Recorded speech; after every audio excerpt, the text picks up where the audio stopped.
The executioner's blade is cold against my throat. I kneel in the mud, the jeers of the pack a distant roar in my ears. My own alpha, Calvin, stands over me, his smile a cruel slash of triumph. This is my end. Rejected. Worthless. Omega, I close my eyes, waiting for the bite of steel. But it never comes. A silence falls, so profound it swallows all sound. I force my eyes open. The crowd has parted, kneeling. And there, standing alone in the path, is him, the Alpha King, Peter. His eyes, like molten gold, lock on mine from across the clearing. He doesn't speak. He doesn't move. He just watches. And in that endless, silent moment, a single, impossible question tears through my despair. Why is he looking at me? But I'm getting ahead of myself. It didn't start with blood. It started with, where are you watching this story from? Don't miss a single chapter of Stella's journey. Subscribe and like to follow her path from rejection to revolution. The scent of rain-soaked earth, and my own fear was thick enough to choke on. I pressed my back against the rough bark of a towering pine, my heart hammering a frantic rhythm against my ribs. Every snap of a twig, every rustle of dead leaves sent a fresh jolt of terror through me. They were coming. I could hear them now, the low, guttural growls and the soft, padding footsteps of wolves moving through the moon-dappled forest. The hunt had begun, and I was the prey. My name is Stella, and tonight, for my first shift run, I was the designated rabbit. Come out, little Omega," a voice sang through the trees. Quinn. Her tone was sweet as poisoned honey. "It's more fun if you run." I squeezed my eyes shut, trying to make myself smaller. The rules were simple: survive until moon-high without being caught. It was a tradition, a rite of passage for a new wolf's first full moon run. But for an Omega like me, it was less a ceremony and more sanctioned torment. My wolf, a faint, shivering presence in my chest, whimpered. She was no fighter. She was a shadow, a whisper next to the roaring beasts that hunted me. A heavy footfall crunched the leaves to my left. Too close. I broke from my hiding spot, my human legs clumsy and slow compared to the powerful forms I knew were circling. I stumbled over a root, catching myself on a mossy rock. The laughter that echoed around me was sharp and cruel, coming from all directions. "She's even slower than I predicted," Roman's bored drawl floated from the darkness. "This is tedious." I ran, breath sobbing in my lungs. The forest blurred around me. I didn't see the low-hanging branch until it was too late. It caught me across the chest, knocking the air from me and sending me sprawling into a small, muddy clearing. Before I could even push myself up, a shadow detached itself from the trees. Calvin. He didn't need to be in his wolf form to dominate the space. He stood over me, his arms crossed, a smirk playing on his lips. His dark eyes held no warmth, only a cold, analytical amusement. "Look what the rabbit dragged in," he said, his voice smooth.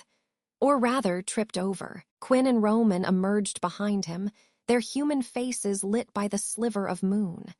Quinn grinned, her teeth very white. Roman looked vaguely annoyed, as if my capture was a minor inconvenience. "Please," I gasped, mud coating my hands. The run is what I say it is, Stella," Calvin said, taking a slow step forward. He was my alpha, but he'd never felt like my protector. "An Omega's run ends when the pack decides it does, and we've decided. You're too weak to even make it sport." The rejection in his words was a physical blow. It was always there, the constant undercurrent of my life in the Nightfang Pack, but tonight, under the cold moon, it felt final. My wolf cowered, submitting utterly to his dominance. I couldn't meet his gaze. I stared at the mud, shame heating my cheeks. "What should we do with her, Alpha?" Quinn asked, eager. "Mark her," Calvin said simply, his eyes never leaving my bowed head. "A little reminder of her place, on her back. Let every wolf see it when she crawls home." Roman let out a short, humorless laugh. Quinn's eyes gleamed with anticipation. My blood ran cold. A forced submission mark on the back of the neck was one thing, a disciplinary action. A mark on the back, given not in combat but in humiliation, was something else. It was a brand. A declaration of proper. Calvin took another step, his dominance pressing down on me like a weight, forcing me flatter into the muck. I tried to scramble back, but my body wouldn't obey. My Omega nature screamed at me to yield, to bare my throat, and accept whatever he dished out. I don't recall authorizing a branding. The new voice cut through the clearing like a blade. It wasn't loud, it wasn't a roar. It was calm, deep, and carried an authority that made the very air still. Calvin froze. Quinn's smile vanished. Roman's head snapped toward the tree. He walked into the clearing as if he owned the very moonlight. He was taller than Calvin, broader in the shoulders, and moved with a lethal, silent grace that made the other alphas seem like clumsy children. His hair was dark, his features sharp and unforgivingly handsome. But it was his eyes that stopped my heart. Even in the dim light, they burned with a fierce, intelligent gold. This was no pack alpha.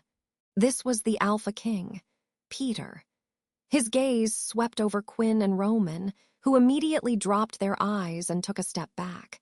Then it landed on Calvin, who had straightened, his own dominance rising in a defensive wave that seemed pathetic in comparison. "King Peter," Calvin said, his voice tight.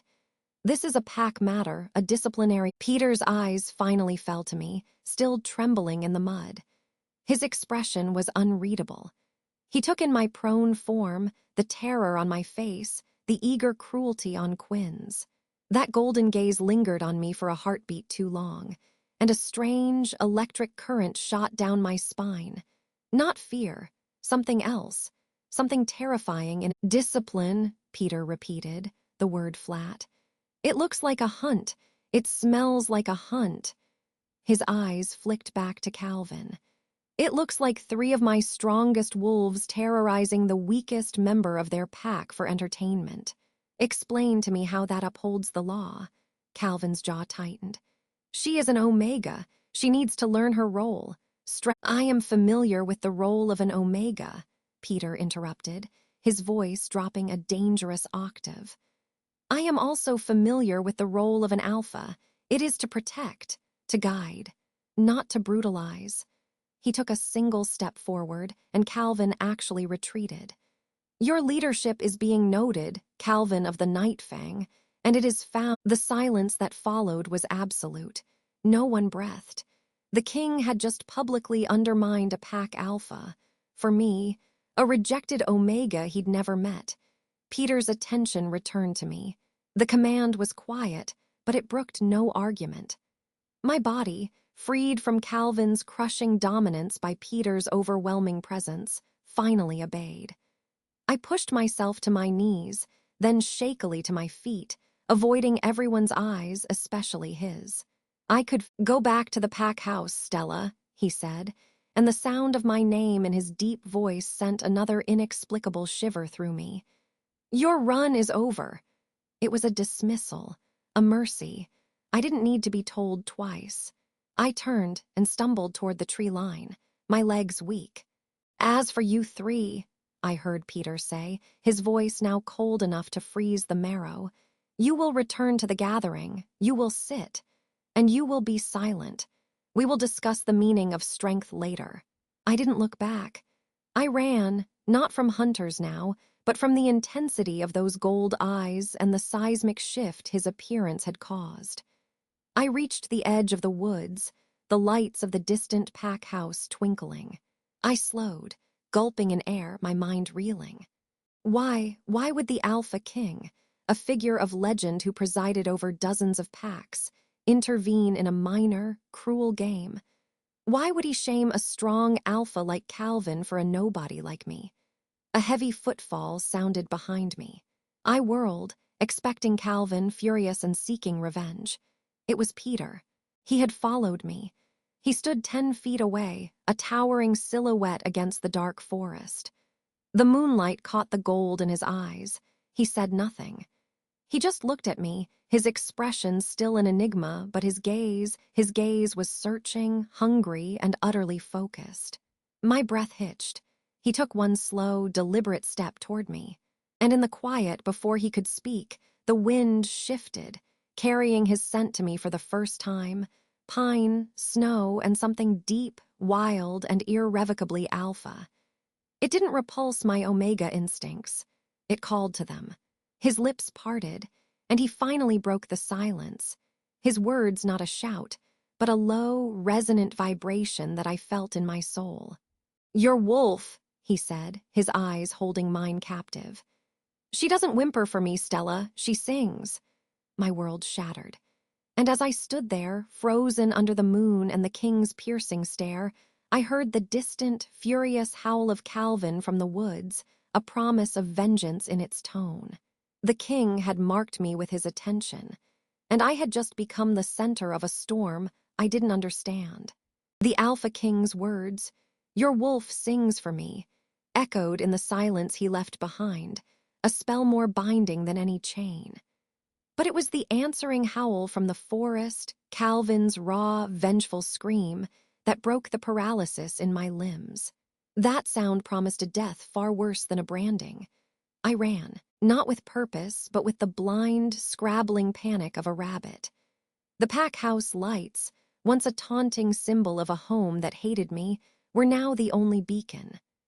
I crashed through the undergrowth, my human form clumsy and weak, every shadow a snapping jaw, every rustle Calvin's pursuit. My wolf was a silent, shivering ball inside my chest, not singing now, but hiding so deeply I felt hollow. I reached the edge of the tree line and stumbled into the manicured lawn. The pack house loomed, a dark monolith against the starry sky. No one was outside. The run wasn't over for the others. They were still in the forest, either kneeling before their furious alpha or listening to their king. I was alone. The service entrance was unlocked. I slipped inside, the sterile smell of industrial cleaner and old grease hitting me. The silence here was different, heavy, waiting. My heart hammered against my ribs, a frantic drum counting down to an unknown disaster. What did I do now? Where did an Omega go when her own Alpha had sworn vengeance, and a king had spoken mad? My feet carried me to the one place I was allowed, the basement. My cot was in a storage room next to the laundry, a space filled with the scent of detergent and damp concrete. I shut the door, but it didn't lock. It never did. I sat on the thin mattress, pulling my knees to my chest, and tried to breathe. The king's face wouldn't leave my mind. The absolute stillness of him, the way his silver eyes had cut through the night and seen something no one else ever had. Sings for me. What did that mean? My wolf was a faint, muted thing, a whisper of instinct that usually only urged me to submit, to bare my throat. It didn't sing. It whimpered. Time lost meaning.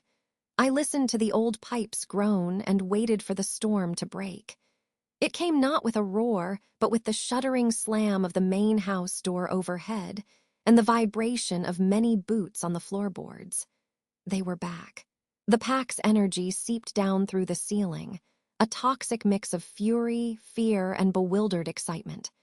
I heard muffled voices, sharp and tense, but no words were clear.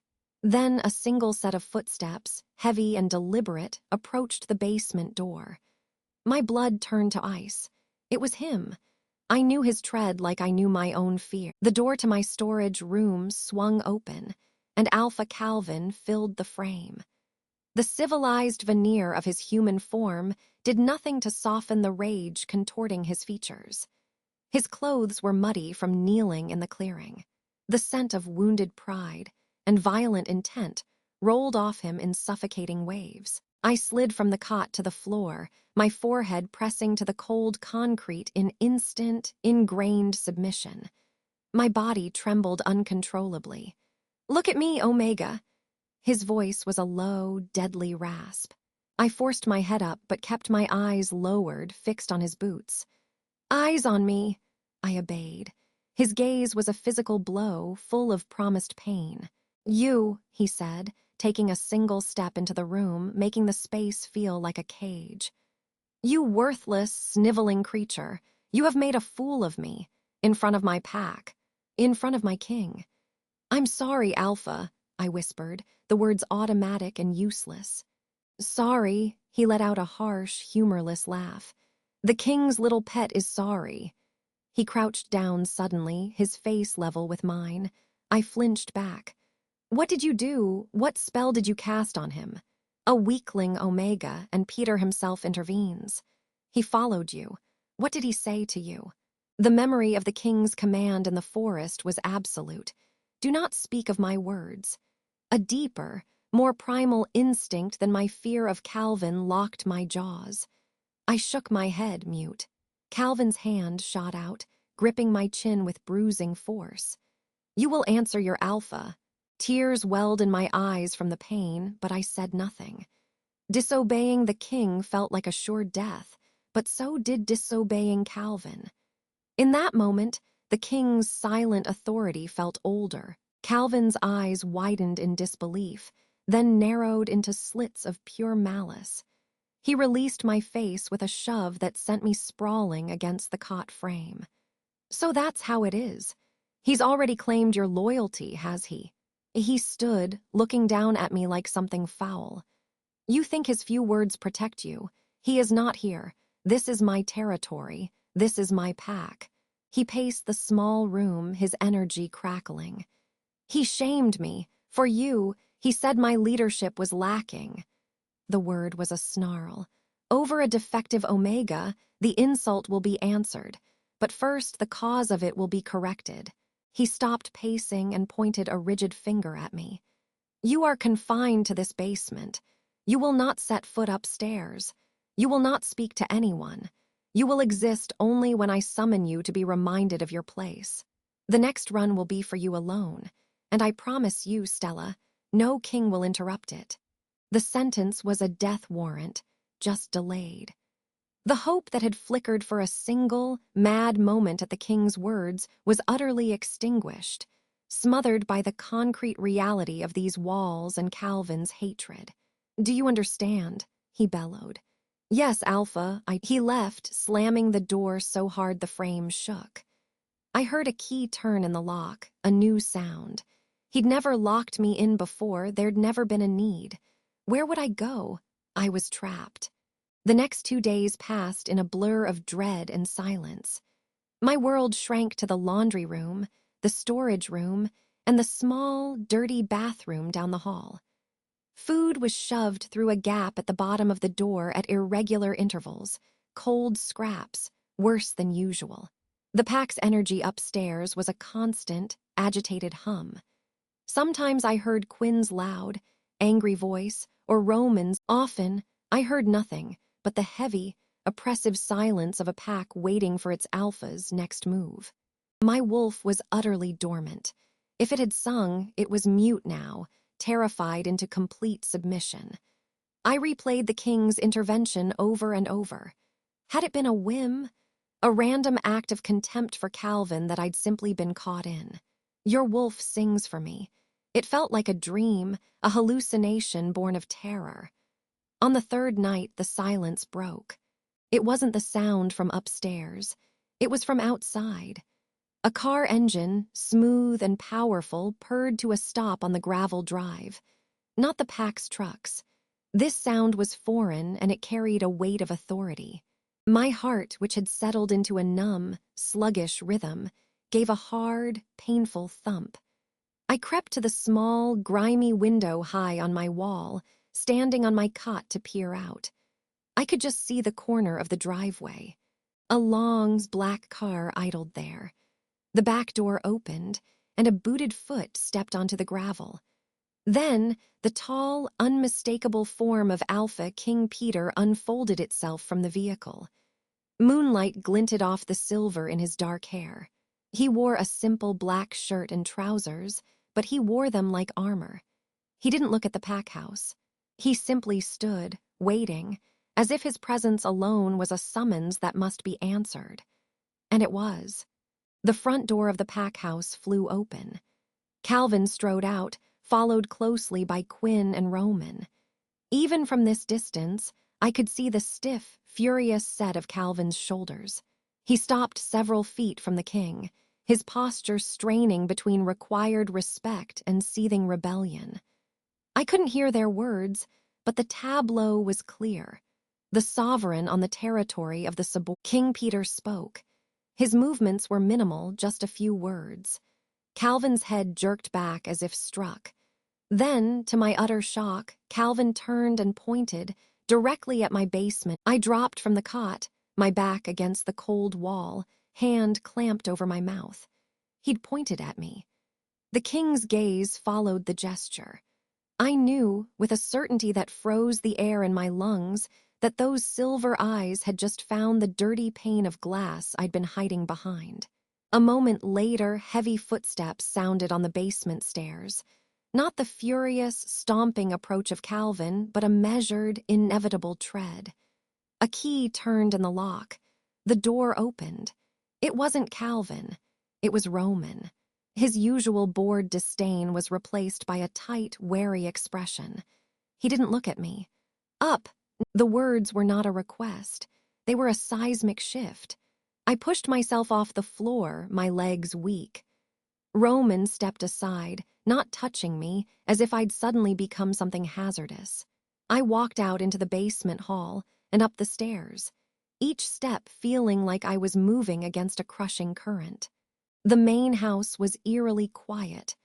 Pack members were gathered in the shadows of the living room, their faces a mix of fear and avid curiosity.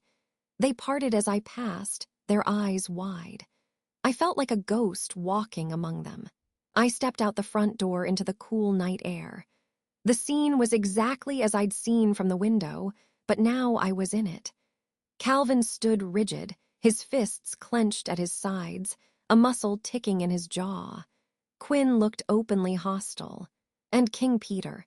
He stood by his car, his attention now fully on me. His gaze was a physical touch, assessing, intense. It stripped away the basement's grime and the pack, fear, and saw only me. Under that look, my dormant wolf didn't just stir. It lifted its head. A faint, silent vibration began in my core, a resonance that had no sound but was felt in every cell. It wasn't a song, not yet.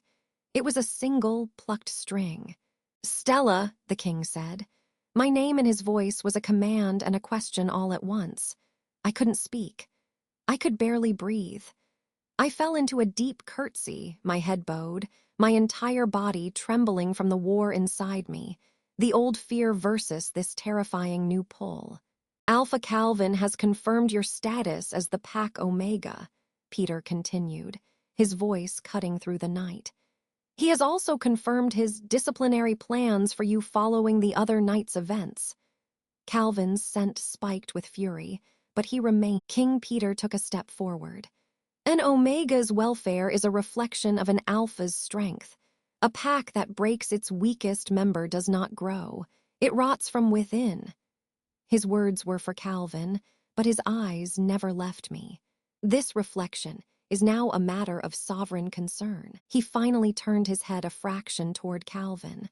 "I am exercising my right of royal oversight. The Omega, Stella, will be relocated to the sovereign enclave for evaluation." The world tilted. A gasp rippled through the pack members crowded in the doorway. Calvin took a step forward. "My king, that is unprecedented.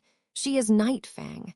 She is under my authority." "Your responsibility has been called into question," Peter said, his tone finally gaining an edge, a frost that made the air feel colder. "The sovereign's authority supersedes your own. Do you challenge it?" The silence was absolute.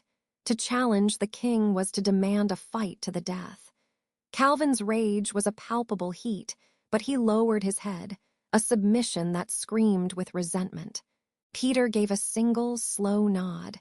Then he looked back at me. "Come!" The command was simple. It echoed in the hollow where my wolf was beginning to hum, but my feet were rooted to the gravel. To go with him was to step into the unknown, to make an enemy of my alpha forever. To stay was to accept the slow, brutal death Calvin had promised. I looked at Calvin's face, at the promise of murder in his eyes. I looked at the king's waiting, impassive face, the door of the car held open by a silent driver. My wolf, that faint, shivering thing, did something it had never done before. It pushed, not towards submission, but towards the silent king. A surge of instinct, raw and undeniable, broke through the fear. I took a step, then another. My bare feet were silent on the gravel. I passed Calvin, feeling his hatred like a brand on my skin. I didn't look at him. I kept my eyes on the ground before the king's boots. When I stopped before him, I forced myself to look up. His silver eyes held mine, and in their depths I saw no pity, no kindness. Only a profound, unsettling recognition. "Get in," he said, his voice quieter now for me alone. I moved past him and slid into the dark, luxurious interior of the car. The door shut with a soft, final thud, sealing me in silence and the king's scent, pine, frost, and immense, quiet power. He walked around and entered the other side, settling beside me. The car began to move, gliding down the driveway away from the only life I'd ever known. I didn't look back at the pack house. I stared straight ahead, my hands clenched in my lap. The king didn't speak. The hum inside me grew steadier, a low, steady frequency that matched the purr of the engine. We had driven for 20 minutes in absolute silence, leaving pack territory far behind, when he finally spoke, his gaze fixed on the dark road ahead. "Tell me, Stella," he said, his voice a rumble in the confined space. "What is the first thing you remember?" The question was so unexpected, so personal, it shattered my nervous trance. I blinked, my mind scrambling.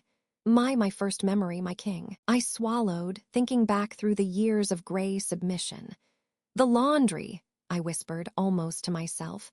"The smell of steam and bleach." I was small. I remember burning my hand on the iron and being too afraid to cry. I flinched, waiting for a derisive comment about weakness. It didn't come. He was silent for a long moment. Then he said, "I remember the smell of blood and elder pine, and a sword in my hand, too heavy to lift." I turned my head slightly, daring a glance at his profile. He wasn't looking at me. He was lost in his own memory, a rare crack in his imperial facade. He had shared something, a fragment of his own past. Why? Before I could process it, the car slowed and turned onto a narrow, guarded road. Massive iron gates, etched with intricate lunar patterns, swung open silently. We entered the sovereign enclave. It wasn't a house. It was a fortress made beautiful. Stone and glass rose in elegant, powerful lines, nestled against a dark mountainside. Windows glowed with warmth. The driver opened the king's door, then mine. I stepped out, the unfamiliar air crisp and thin.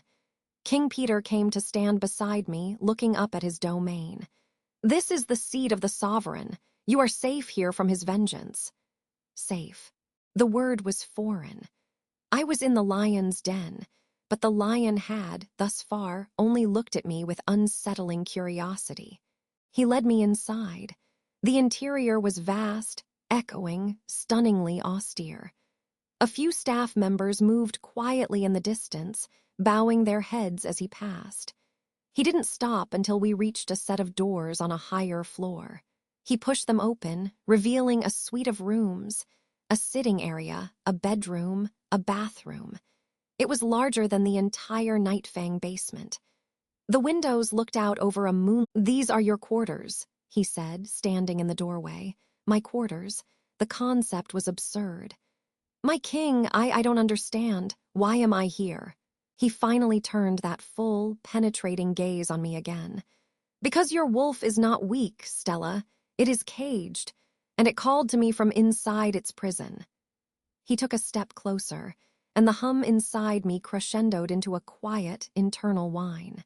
Tomorrow, you will begin to understand why. Tonight, you will rest.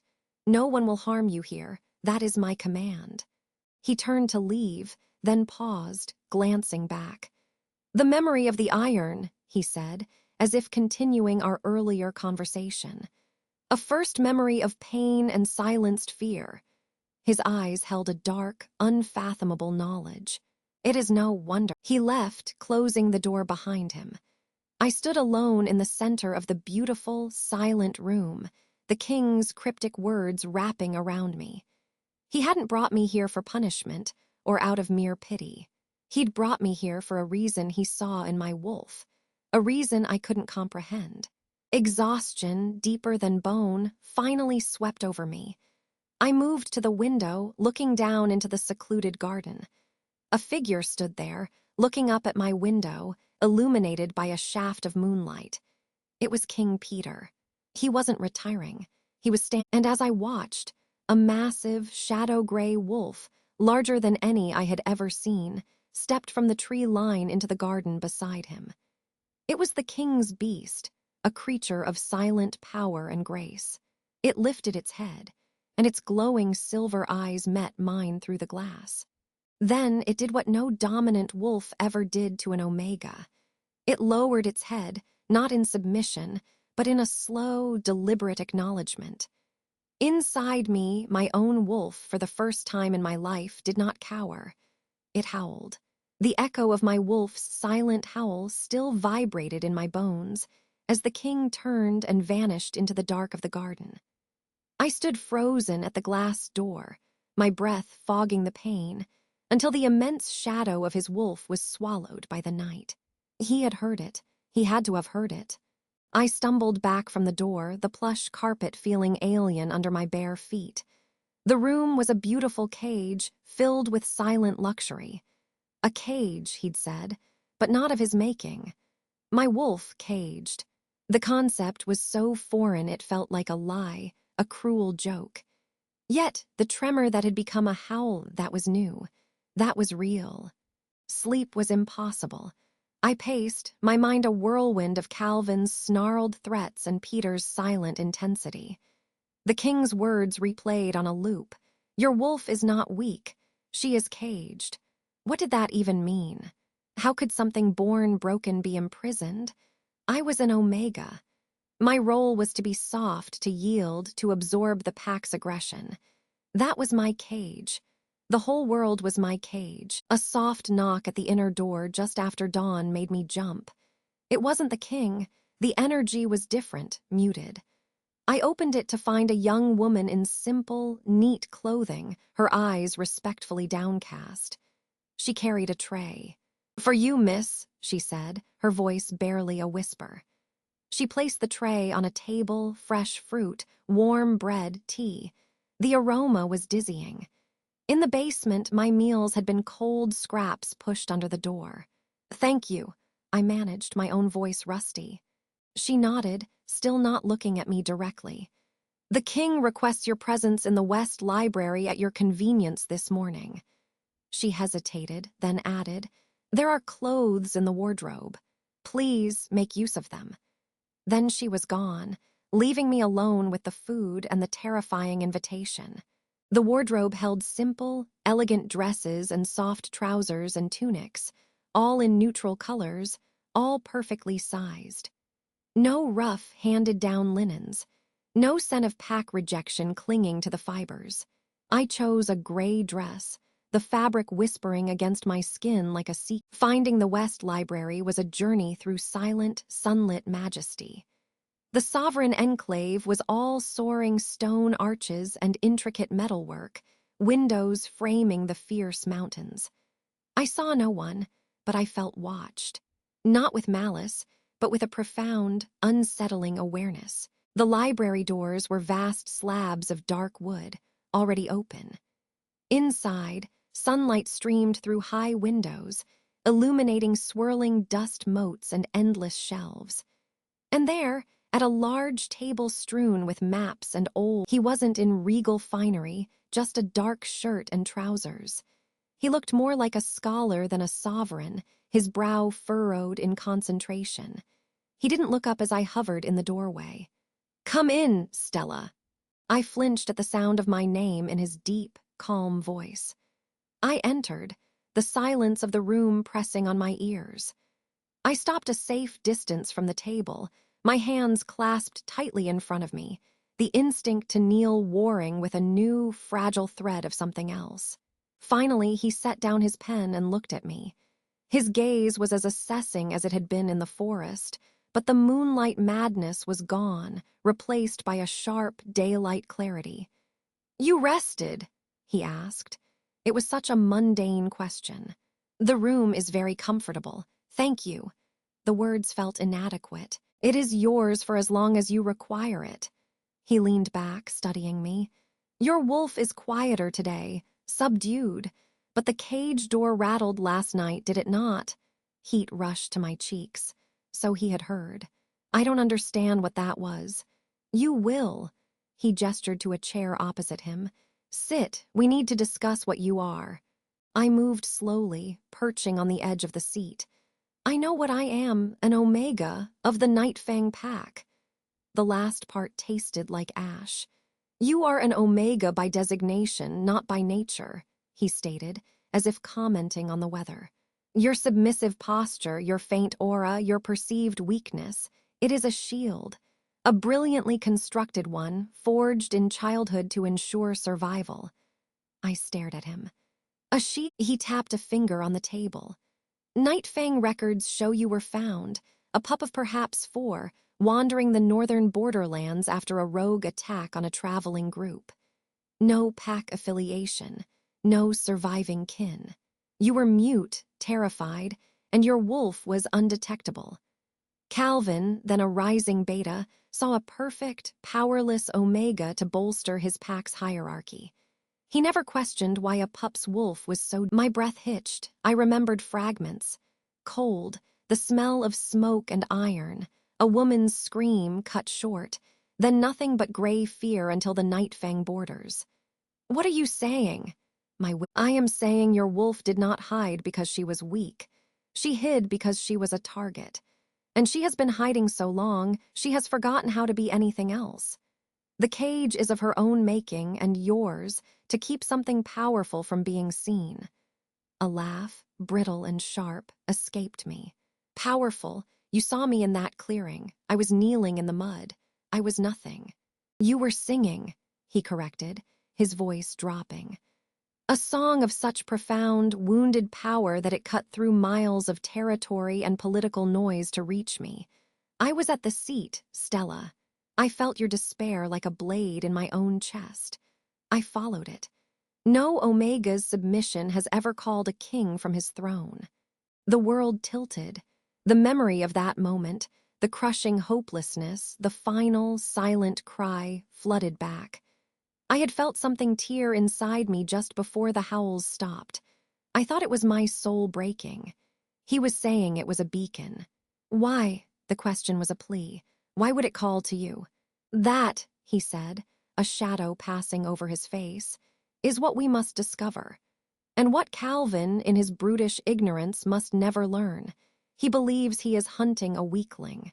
If he realized he was trying to destroy a latent..." He trailed off, but the unspoken word hung in the air between us. It was too vast, too impossible to speak. "What?" I pressed, desperation clawing at me. Before he could answer, a low, resonant chime echoed through the enclave. Once, twice, Peter's head lifted, his eyes narrowing. The scholar vanished, and the king returned in an instant. "Remain here," he commanded, rising. "Do not leave this room." He strode from the library, his presence shifting from focused intensity to ready violence. The silence he left behind was now charged with dread. I sat, minutes bled into an hour. I didn't move from the chair. The sun climbed higher. Then I heard them, voices, raised but indistinct, coming from the direction of the grand entrance hall. One was Peter's, a low, dangerous rumble. The other was achingly, terrifying. My blood turned to ice. I was on my feet before I could think, drawn not by courage but by a primal, magnetized fear. I crept to the library doorway, peering down the long corridor toward the vaulted entrance. There they stood. Peter, a statue of contained authority, blocking the way deeper into the enclave. And Calvin, flanked by Quinn and Roman, who looked deeply uncomfortable on the polished sovereign stone.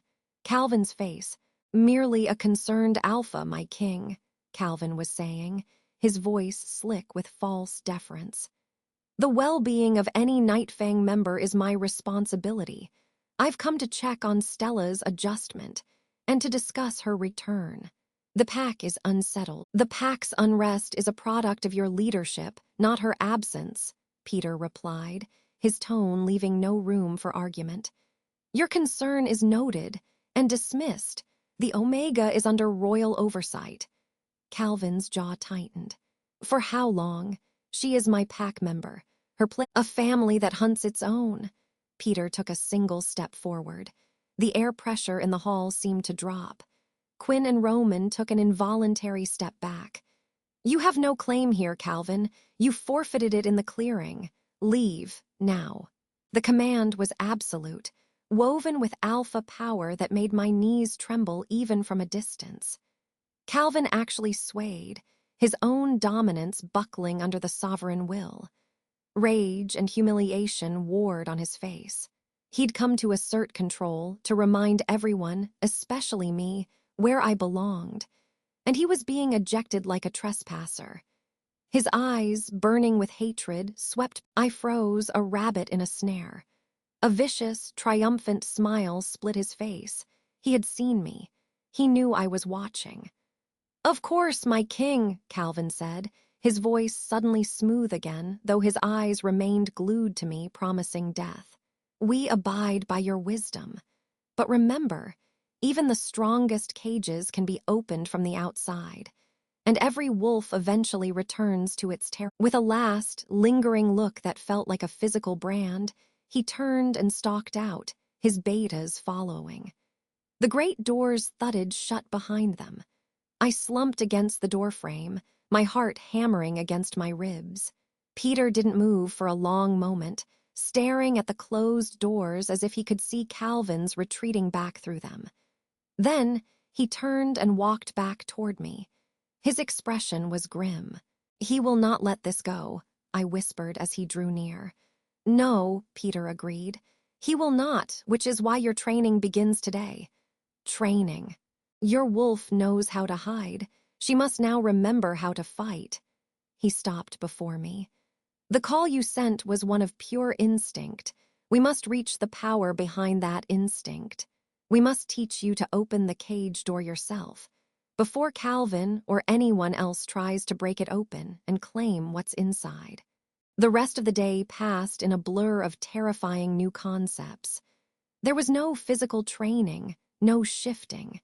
Instead, in a secluded, walled courtyard, Peter taught me about focus, about the internal landscape. He called it the every wolf has one, he said, as we sat on a stone bench. For most, it is a simple reflection of their nature, a forest for hunters, a field for runners. Yours is a fortress. You have built walls to protect your core. I need you to find the gate. It was agonizing, frustrating work. Hours of meditation where I felt nothing but my own panic and the faint, familiar shiver of my wolf, curled in the deepest dark. Peter was patient, but his patience was a relentless force. He would not let me give up. As dusk fell, exhausted and feeling like a failure, I was escorted back to my room. Another tray of food waited. I picked at it, my mind churning. A latent, the word haunted me. Latent what? Alpha? The thought was absurd. But something else, a rare, almost mythical designation whispered about in old tales, another knock. This time, it was the king himself. He held a text on wolf lineages and rare genetic expressions, he said, offering it to me. It may provide context. Read it when you are ready to ask the right questions. He left me with the book. It felt heavy as a tombstone. I ran my fingers over the embossed leather, fear and a desperate curiosity warring within me. I didn't open it. Not yet. I wasn't ready for its truths. That night, I dreamed not of the clearing, but of the northern borderlands, of the smell of smoke. And in the dream, my wolf wasn't cowering. She was a blazing, silver shadow, standing between me and a wall of fire, her head thrown back in a howl that shook the stars. I woke with a gasp, the phantom sound ringing in my ears. My skin was feverish. For the first time, the faint, shivering presence inside me felt closer. Not stronger, but nearer to the surface. I rose and went to the glass door. The private garden was bathed in moonlight again, and he was there. Peter, not in human form, but as the colossal, midnight-furred wolf. He was pacing a slow, deliberate perimeter along the garden wall, his head low, his eyes sweeping the darkness beyond. He wasn't just standing guard. He was patrolling. A sentry. As I watched, he stopped, his massive head turning slowly until his glowing amber eyes found mine through the glass. He held my gaze for a long, breathless moment.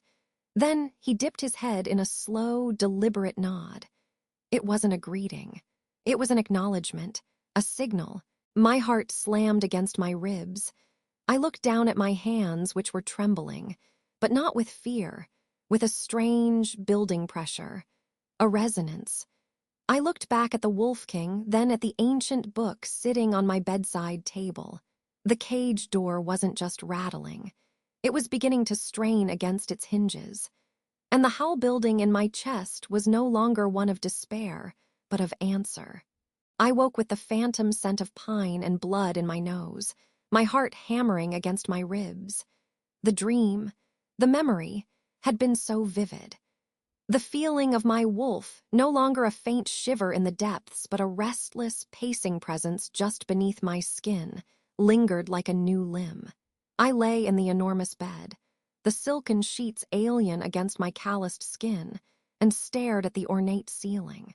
For the first time, the quiet of the suite didn't feel like isolation.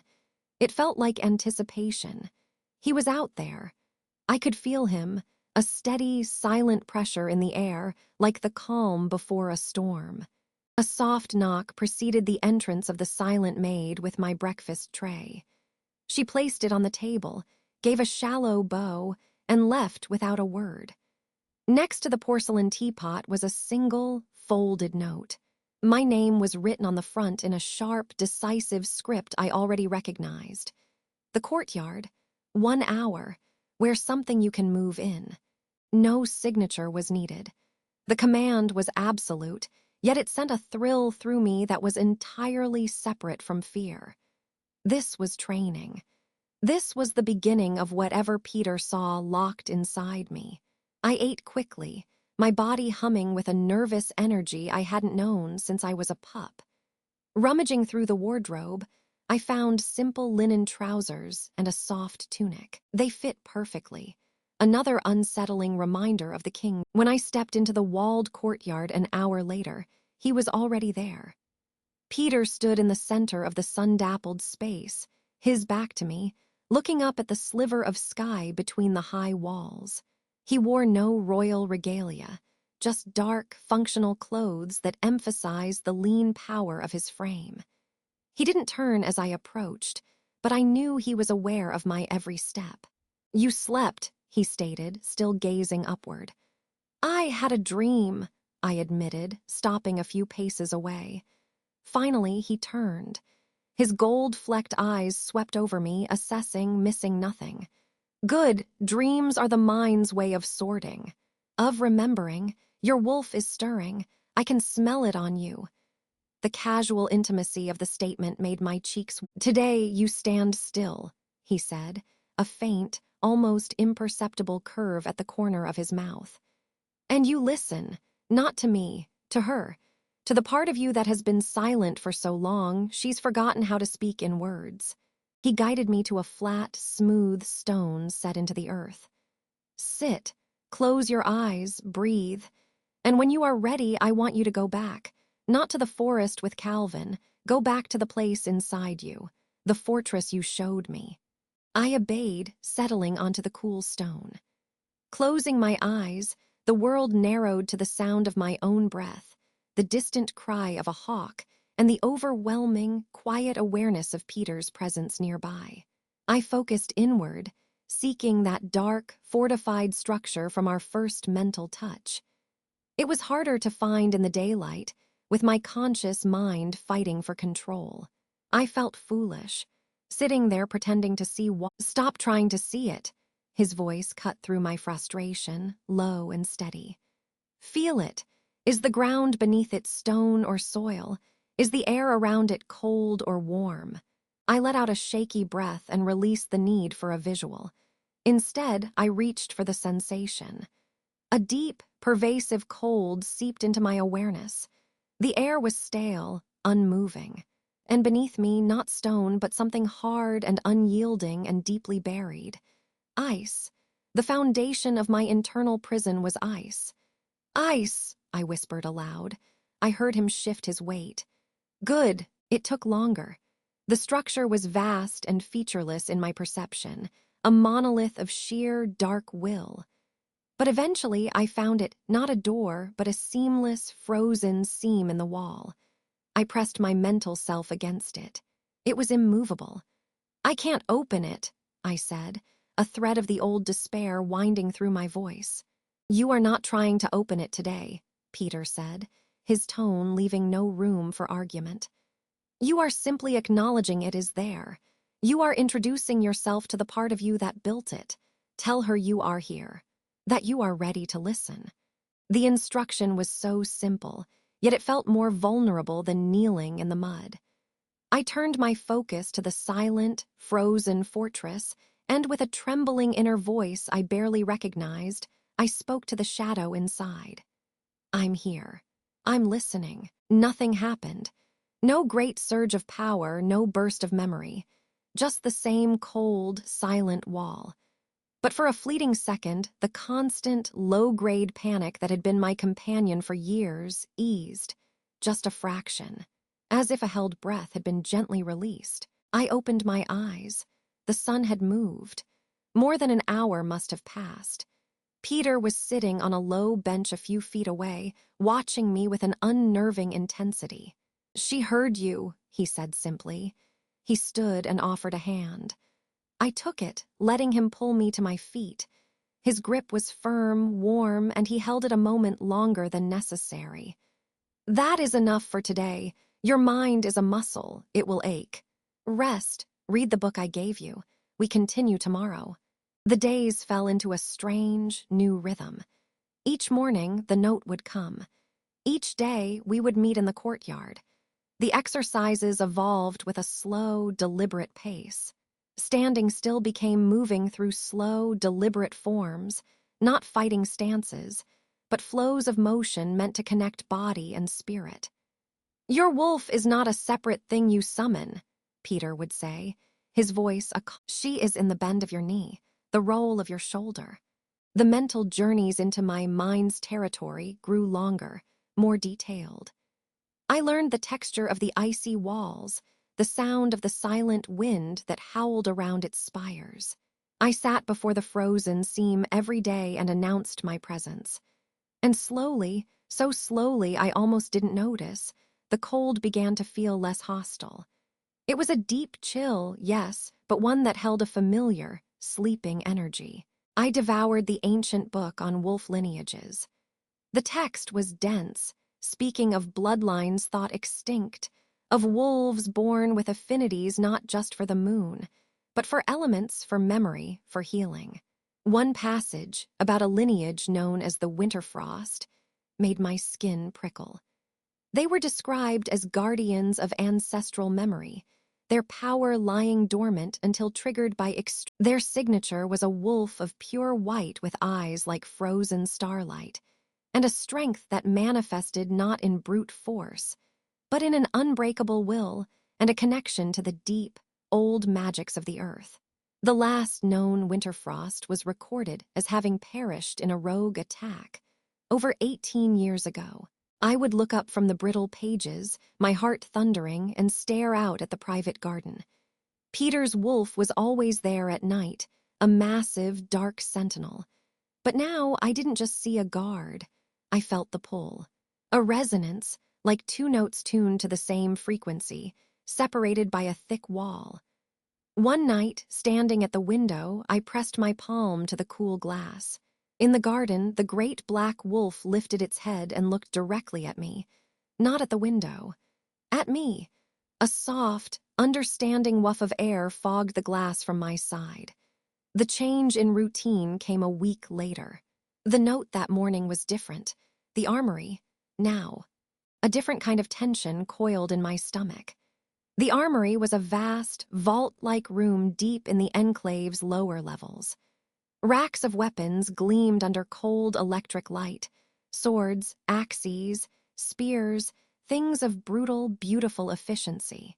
Peter stood before a table where the mind and spirit are the foundation, he said without preamble, his voice echoing slightly off the stone walls. But Calvin will not fight you with meditation. Your body must remember what your mind is beginning to know. He picked up one of the daggers, drawing it. The blade was a dull gray, unadorned, but it caught the light with a deadly promise. This is not for you to kill. It is for you to understand balance, to understand extension, to feel power channeled through your hand. The lessons were physically grueling. He taught me grips, stances, how to move with the blade as an extension of my arm.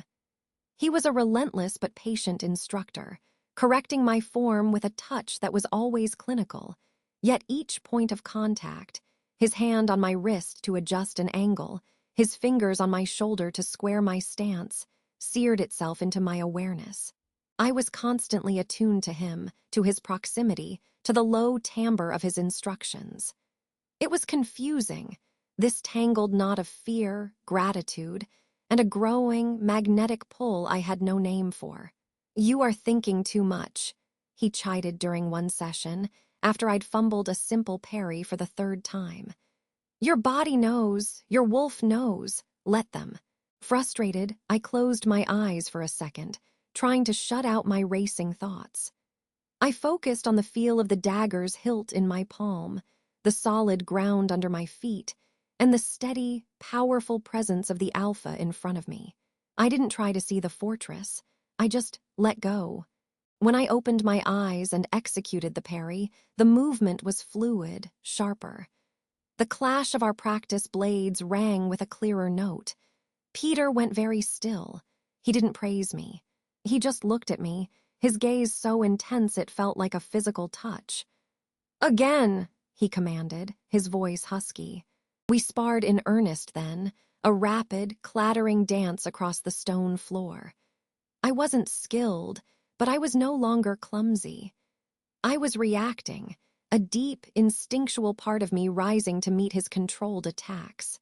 I was breathing hard, sweat dampening my tunic, but for the first time in my life I did not feel weak. I felt engaged. Alive. He disarmed me with a final, swift twist, sending my dagger skittering across the floor. I stood panting, my hands empty, but I didn't feel defeated. I felt Peter was breathing slightly harder, too. He didn't move to retrieve my blade. He just stood there, looking at me as if seeing me for the first time all over again. The air in the armory crackled, thick with the scent of exertion, steel, and something wilder, something primal that had been stirred to life between us. "Your song is changing," he said, his voice barely above a whisper. Before I could process what that meant, a low, urgent howl echoed through the enclave's stone corridors. It was a warning cry from the perimeter guards. Peter's head snapped up, all softness vanishing from his expression, replaced by the ruthless focus of a king. The moment shattered. "Stay here," he ordered, his tone leaving no room for dispute. He turned and strode from the armory. I stood alone, the adrenaline still coursing through me, the echo of the howl chilling my blood. The fear returned, cold and sharp. Calvin, it had to be, he'd promised vengeance. He'd seen me here. Was this his move? The command to stay warred with a desperate need to know. Cautiously, I crept to the armory door and peered out into the empty corridor. Distant, raised voices filtered down from the entrance hall above. One was Peter's, a low, dangerous thunder. The other was unmistakably Calvin's. I shouldn't. Peter had told me to stay, but the pull was too strong. Silently, like the Omega I used to be, I slipped from the armory and moved toward the sound, using the shadows and alcoves for cover. I reached a marble balcony overlooking the grand entrance hall, hidden behind a thick velvet curtain. Below, Peter stood like a statue of wrath, blocking the main doors. Facing him, flanked by two of his own warriors who looked deeply uncomfortable, was Calvin. My former alpha was disheveled, his eyes burning with an outrage, Peter, Calvin was snarling. You steal a member of my pack under false pretenses. This evaluation is a farce. I demand her return now. The moon gathering is in 3 days, and every alpha will hear how you overreach. The moon gathering. A shiver of dread went through me. The annual convocation of all pack alphas under the king's eye. A stage for challenges, alliances, and Peter's voice was ice. You demand nothing. Your authority over her was forfeit the moment you sought to destroy what you were too blind to see. The gathering changes nothing. She remains under my protection. Protection, Calvin spat a harsh laugh. Or are you building your own weapon? I've heard the rumors, Peter, whispers in the dark. You're not just hiding her, you're training her. What are you planning to unleash? My blood ran cold. Rumors? How? Peter took a step forward, the dominance rolling off him in a suffocating wave. Calvin's two warriors took an involuntary step back. You are treading on ground that will swallow you whole, Calvin. Leave. Now, this is your only... Calvin's face twisted with hatred, but he took a step back, yielding to the raw power before him. His eyes, however, scanned the hall looking for something, looking for me.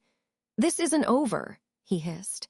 The gathering will decide it, and if you think you can parade your little experiment before the assembled alphas, you are mistaken. They will see her for the weak, broken thing she is, or they will see her as a threat to be put down. He turned on his heel and stormed out, his warriors scrambling after him. The great doors boomed shut. Peter didn't move for a long moment, his shoulders rigid. Then, slowly, he turned his head and looked directly up at my hiding place behind the curtain. He had known I was there the entire time. Come down, Stella, he said, his voice weary but firm. Heart in my throat, I descended the staircase. He watched me approach, his expression unreadable. He's right about one thing, Peter said quietly. The moon gathering is in 3 days, and you will be attending it by my side. The floor seemed to drop away beneath me, to stand before all the alphas, including Calvin, to be scrutinized. It is the only way, he continued, his gold-flecked eyes holding mine. To secure your permanent safety, your status must be settled before the Sovereign Council. He paused, and a new, grave intensity entered his gaze. But Calvin is also right that it is a risk. The training must accelerate. We have 3 days. To prepare you, I must show you the heart of your power. And to do that, he reached out, his fingers brushing a stray strand of hair from my damp forehead. The touch was electric. You must finally open the door. The moon gathering approaches, and Stella's secret will be laid bare. What do you think awaits behind the frozen door in her mind? Subscribe and comment your theories below. 3 days. The words echoed in the silence of my suite, a ticking clock made of ice and dread. Open the door. Peter's final command from last night was a mountain I had to scale with bare hands. I stood at the window, the private garden below empty now in the dawn light. The king was not there. He was waiting for me in the training courtyard, expecting a breakthrough I had no idea how to achieve. The maid brought breakfast, a silent nod her only communication. I ate without tasting it, my mind already turning inward toward that frozen wall. My wolf was a constant, restless presence now, no longer a faint shiver but a low, resonant hum against my ribs. It felt like standing before a glacier, knowing a fire roared somewhere. When I arrived at the secluded courtyard, Peter was already there. He wore simple training clothes, his arms crossed as he leaned against the sun-warmed stone wall. His gaze was heavy, assessing. "You didn't sleep," he stated. "I was trying to find the door," I admitted, my voice rough. Meditation had become a battlefield of frustration. "I can see it. I can feel the cold. But because you're still trying to force it as Stella the Omega," he said, pushing off the wall. "You're using the strength of your conscious mind, the mind that built the fortress to survive. That mind is the lock. You must speak with the key." "My wolf." He nodded. "Today we change tactics. No more passive meditation. Your wolf is a creature of instinct, of feeling. We will speak to it on its own terms." He gestured to the center of the courtyard. "Sit," I obeyed, folding my legs beneath me on the flagstones. He circled me, his presence a tangible pressure in the quiet. "Close your eyes, breathe. But this time do not seek the door. Seek the connection between you, the tether. In every shifter there is a cord that binds human to wolf, spirit to flesh. Find that cord within you. Feel where it is strained. Feel where it is frozen." I tried. I breathed in the scent of damp earth and old stone, pushing past the fear, the urgency of the looming gathering. I reached inward, past the frantic thoughts of Calvin's furious face, past the memory of the muddy clearing. Deeper, into the quiet, cold dark where my wolf resided. For a long time there was only the cold. Then a sensation, not a sight but a feeling. A slender, vibrating line of energy running from the core of my mind down into the depths of my spirit. It was taut and so cold. Frost crystallized along its length. I focused on it, and as I did, I felt a corresponding pull from the other side. A longing. Here, I thought, not with words, but with pure intention. "I am here." A pulse answered. A single, warm throb that melted a microscopic speck of frost on the tether. It was so small, but it was the first real communication that hadn't been fear or pain. "Good," Peter's voice came, soft but clear from somewhere above me. "You found it. Now follow it. Don't lead. Follow where it wants you to go." I let my awareness slide along that frozen cord. It didn't lead me to the door. It led me behind it. The sensation was disorienting, bypassing the barrier entirely, appearing in the space it was built to protect. I wasn't looking at the door from the outside. I was suddenly within the fortress, in the icy courtyard I had only glimpsed before, and she was there. My wolf. She was not a vague presence.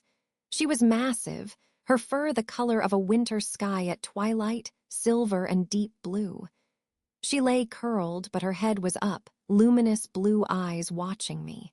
Not with hostility, but with a profound, weary patience. The air around her shimmered with cold, but from her, a heat radiated, fighting the perpetual winter. "You came," a voice sighed in my mind. It was my voice, and yet not. It was older, sad. "I'm sorry it took so long," I whispered in the landscape of my mind. "You were afraid." The cold was safer, the smallness was safer. It wasn't safety. It was a slow death. I took a step toward her. The ice beneath my bare feet was solid, unyielding. "He wants me to open the door." "He feels the song," she said, her head tilting. "The king wolf. He hears what the others cannot. He knows the cage is not made of weakness, but of will." She uncurled, rising to her paws. She was magnificent, powerful in a way that made my Omega instincts want to prostrate myself. But she was me. The door is your fear, your belief in their words. To open it, you must stop being the girl who knelt in the mud. "How?" The plea was desperate. "The gathering is in 3 days. Calvin will be there. Everyone will be there. If I am just Stella, I am dead. Then do not be just Stella. She took a step forward until her muzzle was close to my face. Her breath was frost and pine. Remember, you must remember why the winter came. I don't know how. Feel, she urged. The lock is memory. The key is pain. You sealed it away because it hurt too much to hold. To open the door, you must be willing to hold it again. Before I could ask what she meant, a wave of sensation hit me. Not a memory, but the ghost of one. A scream of terror that was not my own, the scent of smoke and iron, the blinding flash of silver, and a crushing, devastating sense of loss so profound it hollowed out my soul. It was a fragment, a shattered piece of something enormous. I gasped, recoiling, my consciousness snapping back to my body in the courtyard. I was on my hands and knees, dry heaving, tears streaming down my face. The grief was a physical weight, fresh and brutal. Peter was crouched in front of me, his hands on my shoulders. "Stella, look at me." I forced my eyes up. His gaze was intense, searching. "What did you see?" "Nothing clear," I choked out. "Pain, loss, a scream." I shuddered. "She said the lock is memory, the key is pain." His grip tightened, not in hurt, but in fierce understanding. The winter frost were betrayed, hunted. The stories say the last of them fell to a coordinated attack by packs who feared their power. His voice dropped. "If you are the last, your mind wouldn't just hide your wolf. It would hide the trauma of the end, to make you small enough to survive." The horror of it settled over me. My whole life, my perceived weakness, my isolation, it was a shield. A living tomb I'd built for my own soul to protect it from a past too terrible to face. "I can't," I breathed, the tears coming harder. "Peter, I can't hold that. It will break me." "It already broke you," he said, his voice relentless yet not unkind. "It broke you into Stella the Omega. Now you must let it remake you into who you were meant to be. The pain is not a wall. It is a forge." He helped me to my feet. My legs were trembling. "The physical training continues," he said, his tone shifting back to that of the instructor. "Your body must be ready to channel what your spirit unlocks. But for the rest of today, your only task is to rest, to process, to stop fighting the tether, let it warm." He walked me back to my suite in a silence that was no longer just watchful, but shared. He had seen my fracture, and he had not looked away. The next 2 days passed in a grueling rhythm. Mornings were spent in the armory, where the dance of daggers became more fluid. Peter taught me not just to block, but to redirect force, to use an opponent's strength against them. "You are smaller quicker," he said, as I ducked under a swing. "Your power when it comes will be about control, not brute force. Precision, not domination." Afternoons were for the wolf. I returned to the tether to the icy courtyard. I did not try to force the door. I sat with my wolf in the cold. Sometimes we didn't speak. Sometimes she would show me another fragment. The feel of a different, colder forest. The taste of wild berries. The comforting, massive presence of wolves I somehow knew were my parents, their coats shimmering with frost. Each fragment was a balm and a wound. The frost on the tether continued to melt, drip by drip. The night before the moon gathering, a different kind of training occurred. Peter summoned me to his private study, a room I had never entered. It was dominated by a large map of the territories, with markers for every major pack. "Tomorrow," he began without preamble, "you will be presented as being under my royal oversight for evaluation. That is the official story. Calvin will dispute it. He will demand your return, citing pack sovereignty. He may even challenge me, though he is not fool enough for a direct combat challenge. He will try to sway the other alphas." He pointed to various markers on the map. "These are the ones to watch. Alpha Gideon of the Stoneclaw Pack. He values tradition and strength above all. He will side with Calvin if you appear weak. Alpha Lenore of the Mistewad Pack. She is pragmatic. She will wait to see where the advantage lies. The others will follow their lead. He looked at me, his golden eyes grave. You must walk in neither as a cowering Omega, nor as a defiant Alpha. You must walk in as a mystery, as someone under the king's protection for reasons he has not yet disclosed. Your posture will be your first defense. You will look at no one but me, unless directly addressed. You will speak only when I permit it. Your wolf must be quiet but present. Not a whimper, not a growl, a silence that hints at depth. It was a performance, the ultimate shift. I have been performing as an Omega my whole life, I said, my voice quiet but steady. I can perform as your ward. A flicker of something, approval, perhaps, crossed his face. Good, the carriage leaves at dusk, be ready. I spent my final hours in the private garden. The moon was waxing, nearly full, a luminous pearl in the twilight sky.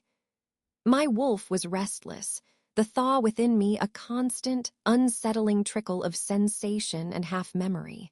The frozen door was still shut, but the ice around its edges was webbed with cracks. I could feel the power behind it, sleeping, but stirring. As I turned to go inside, I saw him. Peter stood on a balcony above, watching the same moon. He was in his formal attire, a dark, elegant jacket that spoke of authority. He wasn't looking at me, but I knew he was aware of me. Our silence stretched between us, a new kind of tether. The morning of the gathering dawned clear and cold. The maid brought not my simple training clothes, but an outfit laid out by Peter's command. A dress of deep midnight blue, simple in cut, but made of a rich, heavy fabric that draped and moved with me. It was neither a warrior's gear, nor an Omega's rags. It was the garment of someone of ambiguous, protected status. I put it on, my fingers fumbling with the unfamiliar fastenings. When I was ready, I left my suite. Peter waited for me at the end of the grand hallway by the main entrance. He looked every inch the Alpha King, formidable and untouchable. His eyes swept over me, and he gave a single, curt nod. "Remember," he said, his voice low, "you are under my shield. Whatever happens, do not break. Your wolf stays behind the door, for now." The great doors of the sovereign enclave swung open. Before us, in the circular drive, was not a simple carriage, but a sleek, black motorcade. The driver stood ready. Beyond the gates, the mountain road wound down toward the valley where the moon gathering was. This was it. The world I had been hidden from was waiting. We descended the steps. Just as Peter reached to open the car door for me, a sharp, discordant sound ripped through the tranquil morning air. It was a howl, but not a call of assembly or hunt. It was a howl of challenge, raw with fury and vengeance, coming from the tree line just beyond the enclave's outer wall. A howl I knew in my marrow, a sound that had haunted my nightmares long before the clearing. Calvin. He wasn't waiting for the gathering. He was here. And as the echo died, a second sound followed, not a howl, but the distinct, metallic click of a rifle being cocked from the ridge above the driveway. The challenge howl still echoed in the air, a raw promise of violence. The metallic click of a rifle being cocked from the ridge above us was its brutal punctuation. My breath froze in my lungs. Calvin hadn't waited for the gathering. He'd come to start a war. Peter didn't flinch. His hand, which had been resting on the open car door, moved with a calm that felt supernatural.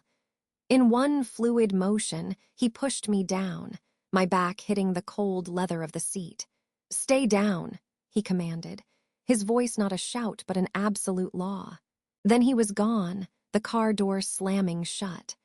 Through the tinted window, I saw a blur of movement, Peter shifting mid-stride. His clothes tore, not with the painful, cracking sounds of a forced shift, but with the whisper of silk giving way. One moment he was a man, the next a colossal, midnight black wolf was leaping toward the tree line, moving faster than any creature I had ever seen. A shot rang out, sharp and wrong in the quiet mountain air. It sparked off the gravel where Peter had been standing a heartbeat before. My wolf, Winterfrost, surged forward, a snarl building in my own throat. Protect. No, I thought back, forcing clarity. He told us to stay. We are not a liability. The thought was Peter's, but I made it my own. I was not the cowering Omega anymore. I was a student, a ward, and I would not ruin his strategy by panicking. I crouched low, peering over the door sill. From the ridge, two figures emerged from the pines. Calvin in his powerful, brindled wolf form, and another, smaller wolf, Quinn. I was sure of it. Quinn held something clamped in his jaws. The rifle. They hadn't just brought a challenge. They'd brought human weapons, the ultimate. Peter's black wolf met them on the slope, a silent, dark avalanche. He didn't howl. He simply placed himself between them and the car. His size was one thing, but the aura he projected was another, a wall of silent, sovereign authority. It pressed against my skin, even from inside the vehicle. Calvin skidded to a halt, snarling, spittle flying. Quinn dropped the rifle, the metal clattering on rock, and bared his teeth beside his alpha. The message was clear, a direct, armed assault on the king's person. This was no longer a dispute over an Omega. This was treason. They didn't speak in human words, but the language of postures and growls was plain. Calvin's form screamed outrage and usurpation. Peter's was stillness incarnate, a mountain waiting for the ants to realize their folly. Then Peter moved. It wasn't a charge. It was a dismissal. He took one step forward, and the force of his dominance rolled down the hill. Quinn whimpered, his tail tucking instantly, his body lowering until his belly brushed the dirt. He was a beta, and against the full, unleashed pressure of the Alpha King, he had no choice. Calvin held his ground, but I saw his legs tremble, the furious snarl turning into a strained gurgle. Peter's head turned, just slightly, his golden eyes locking not on Calvin, but on the discarded rifle. Then he looked back at Calvin. The judgment in that look was fine. From the enclave gates, figures streamed out, Peter's guards, shifted and armed with the authority of the sovereign. They surrounded Calvin and the cowering Quinn in seconds. Peter gave a short, sharp bark of command. The guards closed in. There was a brief, violent scuffle as Calvin, in a last act of defiance, tried to lunge. It was over before it. The black wolf, Peter, simply placed a massive paw on Calvin's neck, pressing him into the earth until all fight left him. I watched, my heart hammering against my ribs as they were forced back into their human forms, naked and subdued, and dragged away toward the enclave's holding cells. The threat was neutralized, not at the moon gathering before the packs, but here, on the king's doorstep, as the criminals. Peter shifted back by the car. He didn't retrieve his torn clothes. He stood there, a powerful, unself-conscious figure in the morning light, and opened my door. His eyes scanned me, checking for injury or panic. "The challenge has been answered," he said, his voice rough from the shift. He forfeited his right to a formal audience the moment he brought that weapon onto my land. "The gathering," I managed to say, my voice small, "will proceed," he stated, "but its purpose has changed. Come." He didn't return to the car. Instead, he led me back inside the enclave to his private study. A guard brought him a fresh set of clothes, simple black trousers and a shirt, which he pulled on without ceremony. He went to the map on the wall, his finger tracing the territory of the Nightfang Pack. "Calvin's actions have simplified the politics and condemned him," Peter said, turning to me. "An armed attack on the sovereign is an act of war. By law, his title and lands are forfeit. The moon gathering will now be about the dissolution of the Nightfang Pack and the reassignment of its members and territory." The enormity of it washed over me. The pack that had been my prison was simply going to cease to exist. Because of me, the thought was dizzying. "And me?" I asked. You are my ward under royal oversight. That remains. But tonight, Stella, you will not stand as a silent mystery. His gaze was intense, forging me with its certainty. You will stand as a witness. You will stand as proof of the failure I removed. And you will stand with your wolf at your side, not hidden away. They'll see an Omega, I whispered, the old fear clinging. They will see what I see, he countered. A survivor, a wolf who endured a massacre and had the strength to build a fortress to save herself. You do not need to be an alpha to command respect. You need only be unbroken. And you, Stella, are the least broken wolf I have ever met. He walked to a cabinet and withdrew a long, narrow box of dark wood. Opening it, he revealed not a weapon, but a garment. It was a dress, the color of deep twilight, simple in cut, but woven with subtle threads that shimmered like frost under moonlight. It was not an Omega's rough tunic. It was the attire of someone under the king's direct protection. Wear this, he said. Meet your wolf, be ready at moonrise. The dress felt like a second skin, neither confining nor frivolous. In the mirror of my suite, I didn't see the cringing girl from the basement. I saw a young woman with solemn eyes and a straight back. I closed my eyes and reached inward. The tether was no longer a frozen chain. It was a vibrant, thrumming cord of silver light. I followed it, not to the icy courtyard, but to a meeting place we had forged together in my mind. A quiet forest glade, perpetually caught at the moment of dawn. Winter Frost waited for me there, her coat gleaming, her eyes the pale blue of a winter sky. We stand together, her voice resonated in my soul, clear and strong. We do, I agreed. No more hiding. The memory of the fire, of the screams of my first pack's end, was no longer a locked box of agony. It was a scar, a terrible, defining scar, but it was mine to bear. It was the forge, as Peter said, and from it I had not emerged weak. I had emerged resilient. When I opened my eyes, my reflection held a new glint of certainty. The faint, shivering wolf was gone. In her place was Winter Frost's steady, silent presence just beneath the surface. A quiet knock came at my door. It was time. The moon gathering was held in a vast, ancient amphitheater carved into a mountainside, open to the sky.